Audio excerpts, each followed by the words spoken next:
Okay, here we go. So we talked about there's 3 ways that you'll need to know.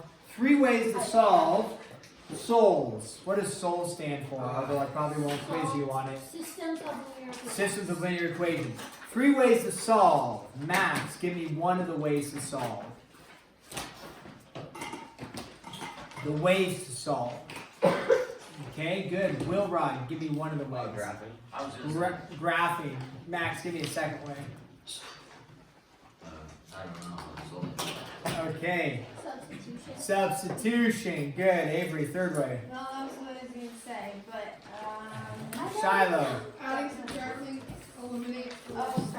Yep, any of those 3 words would work. So those are the 3 ways. What are the 3 types of solutions that we get when we solve SOLs? Nessie, name one of the types of solutions we get.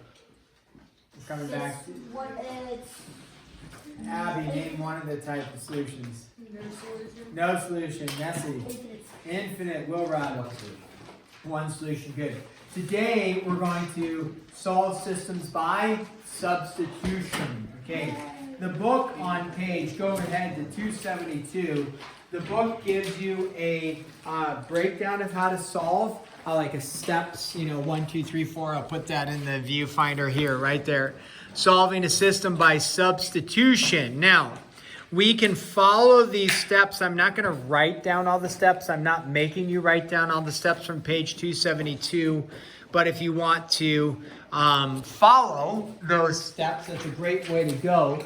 I'll just do some examples that will allow us to work on solving these. And then I do have homework assignment sheets. I did also post them on RenWeb and on the classroom for the assignments so you can see the numbers you have to do there. All right, so let's talk about this. Okay, when, by the way, the substitution method, 6.2, substitution, this is something you should know. The most, in general, very useful, or the best time to use it is when one of the equations has a coefficient of, well, it could be more than one of the equations, but if there is a coefficient of 1 in at least one of the equations. So when is substitution really beneficial? When there's a coefficient of 1. Now, the question is, what is a coefficient? Okay. Everybody think, and then Katie's going to give us the answer here in a second. Think if you could recall this from the recesses of the dark, murky waters of our brains. Notice I said our brains, because I have dark, murky waters of my brain, especially after breaks. Like that's why I used to not write down what we did on the last day before Christmas break, and then I'd show up and teaching. I'm like, I have no idea what chapter we're in, not a clue. And I'd be looking, I'm like, I don't know what we did. So that's why I write down. We finished chapter 5. We're starting in chapter 6.1 on Monday. Because I have dark, murky waters. So what's a coefficient? Let's go with Abby. Is it the number in front of the variable? Yes. Number in front of the variable. That is a definite word you should know at any point in time. I could throw down on the MCA what's a coefficient. Number in front of the variable. So if you have, 5x, what's the coefficient on 5x? 5 is the coefficient. Good. So when you have a coefficient of 1 in front of a variable, that makes solving a system of linear equations by substitution a good route to go. Why is graphing maybe not the best route to go? At least longhand graphing like we do, not with a computer or a calculator. Katie? Takes a long time. Takes a long time is one thing. Well, Our graphs might be too small. Graphs might be too small, yeah, exactly, like the number system on there. It would be like completely accurate. It may not be completely accurate, right? If you don't have a grid and a perfect graph that goes right through the correct points, you're a little bit off. Yeah, it may be slightly off, and you could get answers slightly off. If you do your algebra correct, you don't have to write this, but if I have 5x equals to 15, if you do it correct, is there any opportunity to be slightly off if you do it correct? Harry! Come on and say hi to the gang. Gang. The gang's all here. Come on up. Except for Bodie. Except for Bodie. Bodie's not here. Hey, Bodie. Yeah. So guys, this is Harry. You may not know me. Yeah. Who doesn't know Harry?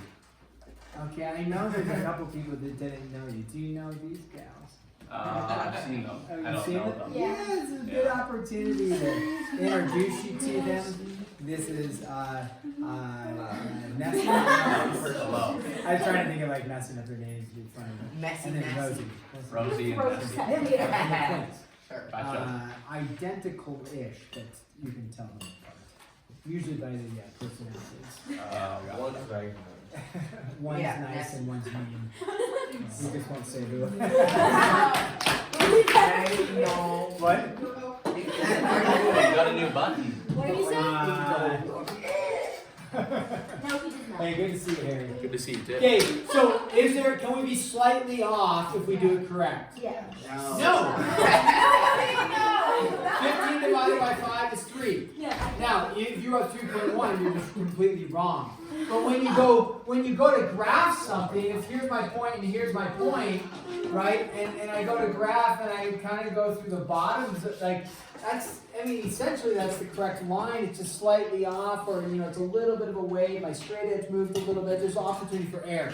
So graphing without a computer system or a graphing calculator, it gives us an idea, but it does allow for opportunity for slight errors, even if we're kind of doing it correctly. Here, there's no opportunity for error unless we struggle with our math, which some people do.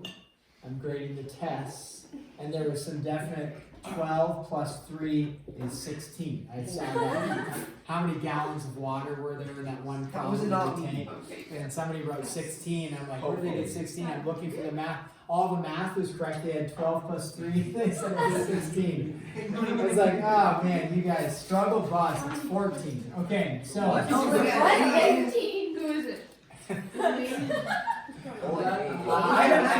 I don't know who it is because again, I just grade all like the page 2s. I don't know whose tests I'm grading. It's just like, and then sometimes I look and say, I wonder who this is. Okay. So why is it useful when the coefficient is 1? Why is it useful? Well, if I have a problem, I'm just going to do this. Solve for x. Okay? Solve for x. If I have 7x plus 2y is equal to 10. Okay, and I tell you to solve for x. This is a problem either if I'm writing, you're writing. Good work, Will Rod. Call him out, Ethan. Yeah. Oh, man. Okay. Here we go. If we're going to solve for x, what's my first step for solving for x? Move the 2y over, right? And you move it by subtracting it, okay? 10 minus 2y is not 8y. Saw some of those errors as well. It's just going to be 10 minus 2y. You could put the y in front. We're just going to leave it on the back end. What is my next step then? So one step is subtract the 2y and then divide by 7. Now when we do that, you can divide everything by 7, like the 10 by 7 is negative 2 by 7, or we can just leave it like that, and you get x is equal to 10 minus 2y over 7. There's nothing wrong with this. This is correct. It's what we wanted to do. The challenge is that it leaves you with a fraction formatting, which we can work with fractions, we can deal with it, but makes it a little more complex. And in this, how many steps did I have to do? I had to subtract by 2y, then I had to divide by 7. I had 2 steps, and then I ended up with some fractional work. Transition over here, we're going to do the same thing, solve for x, like this, but I'm going to state, here it is, x plus 2y is equal to 10. Okay, same equation except for what? Missing the 7,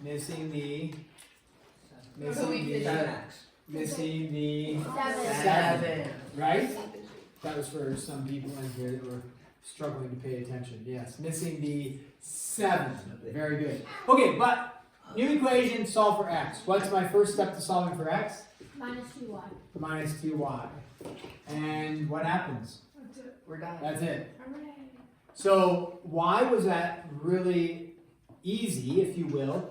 it's one less step and you don't end up with fractions, because what is the coefficient on x? 1. So when a coefficient is 1 and solving for that variable, it makes it a lot easier. If I said solve for y here, it's not necessarily like really complex, but you would have to do what? Subtract the x, then divide by 2, and you'd have a fraction. So there's 2 steps in a fraction, and it makes it a little more complex. So when the coefficient is 1, solving for that variable is very straightforward. So that's why when we do substitution, we'll do some examples. We like the concept of having a coefficient of 1 in the variables. You don't have to, but it makes it easier. So that's a good MCA question. What method is used when we have a coefficient of 1? Or substitution. Or substitution is best used when there is a coefficient of 1. Okay, so now solve. Here we go. Solve the system. What do they do here?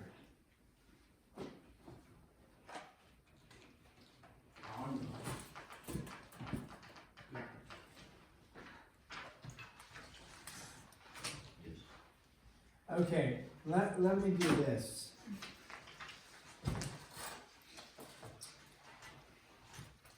Let me erase solve, because you guys have some homework problems I want to address. This is actually nice. Okay,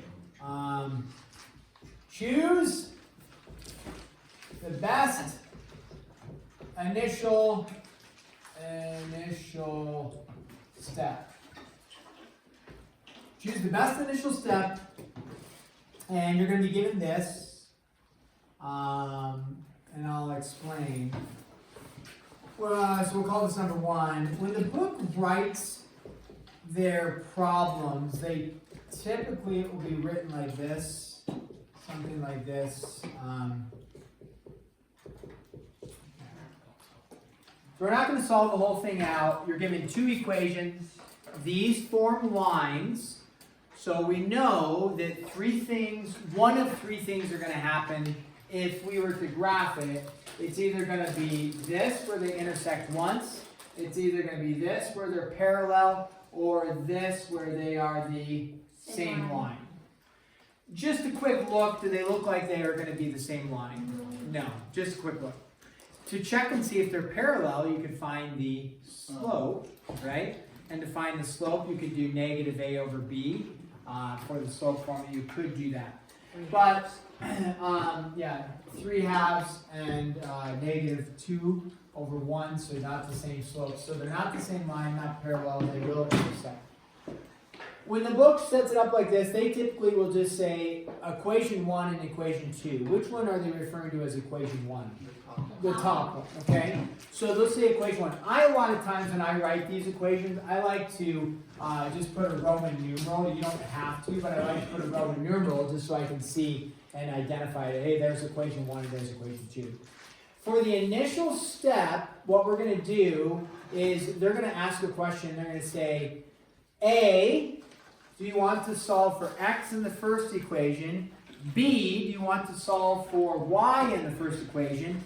C, do you want to solve for x in the second equation? Or D, do you want to solve for y in the second equation? What would be your best initial step in the substitution process? Now, we haven't actually done a substitution problem, so you may have no idea, like I have no idea what to do, and that's okay. This is just one of the first questions that they're going to ask you in your homework. They're going to say, what would be the best option? Solve for x, solve for y, solve for x, or solve for y. Which one would be the easiest to solve for? Y in which equation? Second. There you go, because coefficient of 1. So, and then as we do some problems, this will make sense. So what they are going to do is they're going to say, choose A, B, C, or D. You'll see it in the homework if you're looking at the homework. And you would say, I would choose step D, which is solve for y in the second equation. I didn't give you A, B, C, D, but that's in your homework. You'll see it when you get there, okay? We're not going to spend much more time on that. And in fact, we're not going to spend any more time on that. We're going to go to solve by substitution, subs. Okay, number one is, that we're gonna do is, again, the book typically stacks them like this, like that. With substitution method though, I don't like them stacked. I want them side by side because we're gonna be solving individual ones. So I typically don't stack them, I'll just rewrite them like this, okay? So, and then we have x plus y is equal to 20, oh, that's not actually what I wanted, guys. Let's just stick with it, that's fine, we can do this one. You're gonna have to do ones like this anyways. X plus y, oh man, let's go with this. Can we go x plus 2y? Sure. Wow, 2y, I am struggling. Why? Is that from something? It's from many things. Why? In Brooklyn Nine-Nine, there's a character that says why frustratedly. I like that show Okay. a lot. I thought you were talking about explaining why. What? Why? And It's a common phrase. it is. That's why I said it. Why are we talking about this? Yeah, why? Okay. Alright, here's the substitution method. This is not like an extremely hard one, pretty standard. I was going to do a different one to start out with, but we'll get to a different question. So you have two equations. I didn't separate them with a comma, right? But this is an equation here, this is an equation here. Our goal is, if we look, if we have just one equation, there's two unknowns in here, right? There's an unknown x and an unknown y. The issue is I can find out what works with x and what works with y. You know, if you plug in 0 for y and 9 for x, 9 plus 2 times 0, so 9 plus 0 is 9, that works. But does 9 plus 0 work over here? No. So I could work with an individual one and find a bunch of answers. What I'm trying to do is figure out how they can work together. And so when I do that, I can't solve this equation because I have two unknowns. But if you could get an equation that looked like x plus 4x is equal to 15, just make up something like that, is that equation very solvable? Yeah, you'd be at how many different variables are there? 1. So you go x plus 4x is 5x, divide by 5, right? And you get out 3. 3.1. Okay. So in that, the first step to solving an equation by substitution is I like to look for a coefficient on one of the variables that is 1. In this case, I have an option here, here, or here. So it actually does not matter which one I choose. Doesn't matter. Which one do you want to choose? Is that was a hand raise? No. Or was that like a yay? This is like clapping your hands in ASL. That's just Seizures. number 2. Why are you clapping? Because it doesn't matter which one you Oh, choose. very good. Which one do we want to choose? Number 2. Equation 1? Yeah. Which variable then in equation 1 that I'm going to solve for? Why? Wait, that's The x, yeah. why? Alright, so let's go ahead. We're going to pick equation 1. Variable x makes the most sense. Or you could have chosen either of those because the coefficient is 1. Let's solve for this. How do I solve for this? First step? Don't divide. Subtract the 2y. Oh, So what I know is that, what does x equal? X is equal to what? 9 minus 2y. The substitution method is you solve for one of the variables, that's step 1. Then you substitute that into the other equation, important to go into the other equation, for the variable that we just solved for. So I say x is equal to 9 minus 2y, therefore wherever I see an x in the other equation, what do I know I can plug in? 9 minus 2y. So I take whatever x is right here, and I substitute it into the other equation for x in this case, and we say 9 minus 2y for the x, plus, don't forget, what is it plus? Y equals 28. Do I have one equation with one unknown now? Do that. Now I solve. We can combine, we can blend our like terms, and then we can get rid of the 9 at the same time. So we subtract the 9 over, and we get 28 minus 9. Thank you. 19. Yes. I was just talking to a former student who got a concussion in basketball several years ago, and they went in and brought him in for concussion protocol. I was in there in the locker room, and the guy, like the trainer, was like, "Okay, we're gonna do some tests and see if you got a concussion. I want you to count backwards from 100 by 7." It was like, well, 93 is easy. After that, it's like, What? That's so wrong. 90. yeah, I'm in the locker room, like, mental math, I'm like, You're 93, 87? Of all the questions to be asking, like, go by 5 or something. If he's got a concussion, right? We're not testing your math skills, we're testing like your concussion. Can you think start with can you count down by 1s, then 5s, and then try 7s and see what progression. I think I would just take. I've got it. Yeah, just be like Just one after. I got it. It's pretty good. 193. How did I just forget? 86, and then 79, and then 72, and then This is 65. easy for Kanan. It is easy. Okay, well. But it's less than. And then it's 58, and then it's it would 51, and then it's. Okay, so we are cruising forward. So 28 minus 9, 19. Then what's negative 2y plus y? Will run. Will, what's negative 2y plus y? Negative y, good. So I have negative 2y plus y is negative y, and then negative y equals 19. What does y equal, Ethan? Negative 19. Nice, good job, good recovery. We know now that y is negative 19. So you solve for the variable, one of the variables, you substitute it in the other equation, you solve for that one variable, and then you substitute back in and solve for x, right? Because I know what y is. What do I need to know now? X. So x, it would make most sense to take y and plug it in right here. X is equal to 9 minus 2 times a negative 19. What's a negative 2 times a negative 19? Mental math. It's a plus, right? Negative and negative is a positive. It's 2 times, if you don't know it, do it out longhand. 2 times 19. Oh, it's 38. 38. Yeah. Mental math. Mental math. Oh, I want to help you guys grow up. 38. What's 9 plus 38?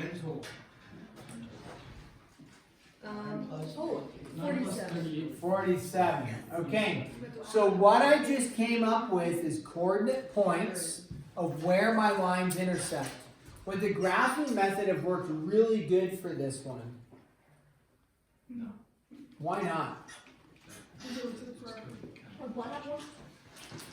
It's not accurate. It could be accurate, but why would it be challenging? Because the x is 47. The x is 47. It is big. All right, so when you go to put your answer, we have identified, it's important to remember, we have identified a coordinate point where the lines intersect. So let's put it in coordinate point format, which is 47, comma, negative 19. So if you forget to put the coordinate point format, I probably won't mark you wrong. Probably on the mid-checker assessment of the test, I'll put like solve, and then I'll put a box and maybe with the parentheses so you can just insert it.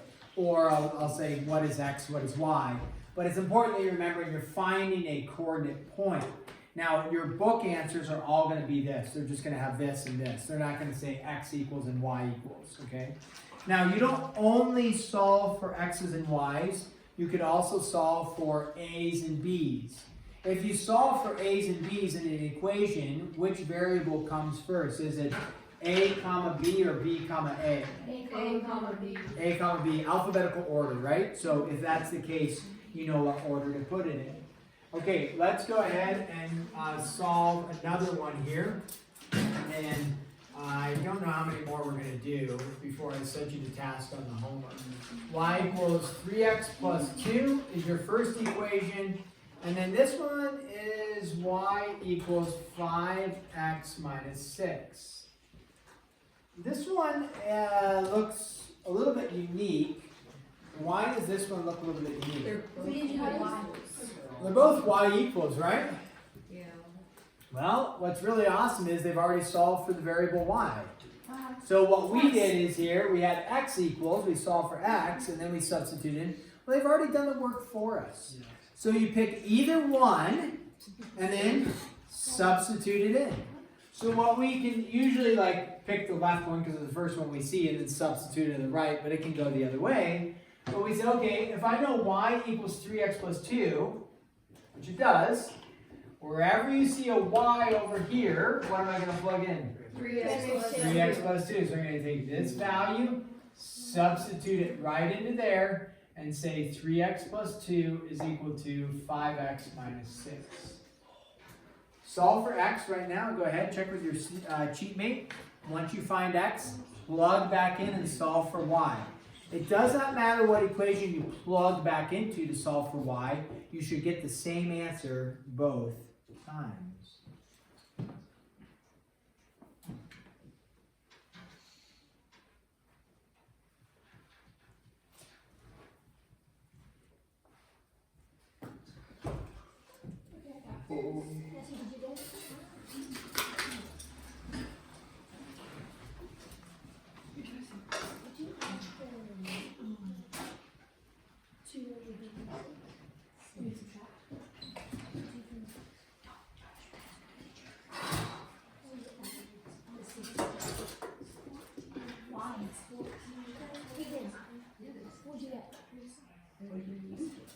What did you get?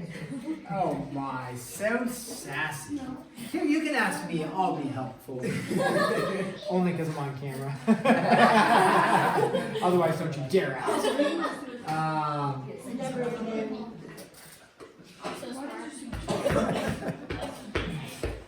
What did you get? I got the All of it.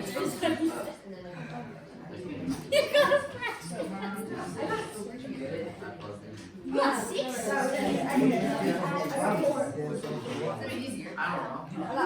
What did you get?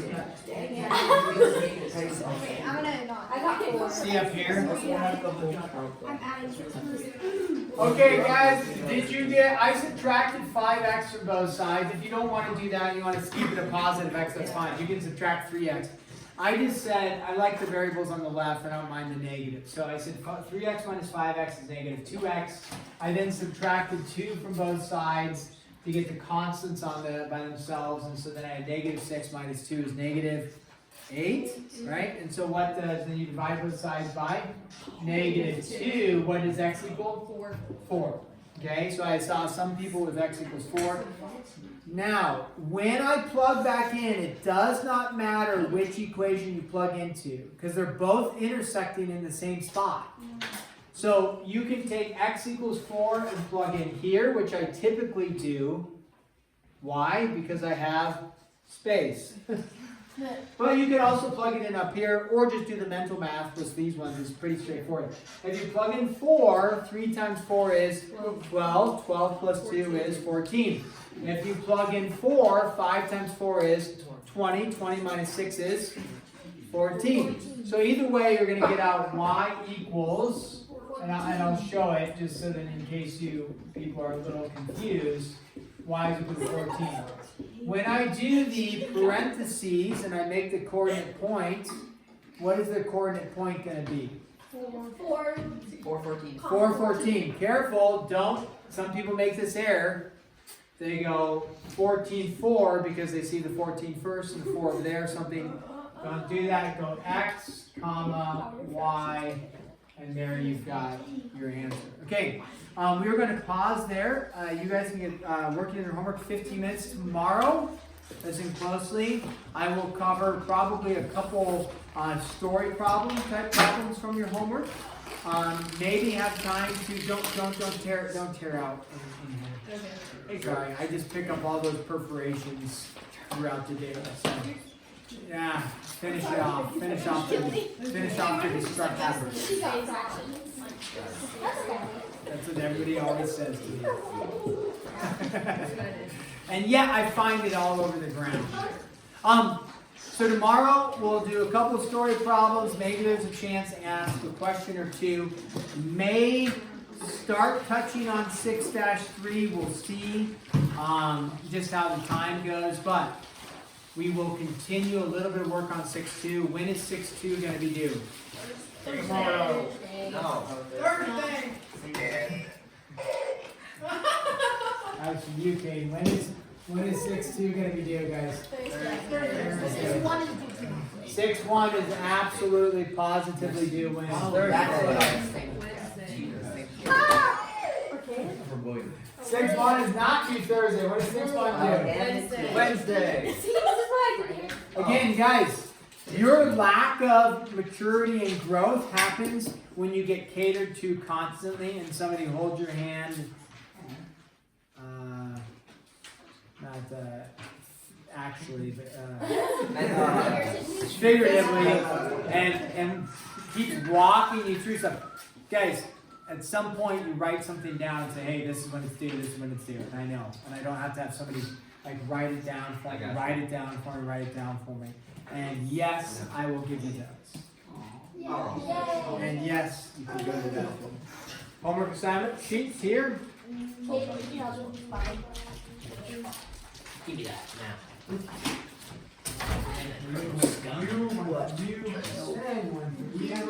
Oh no.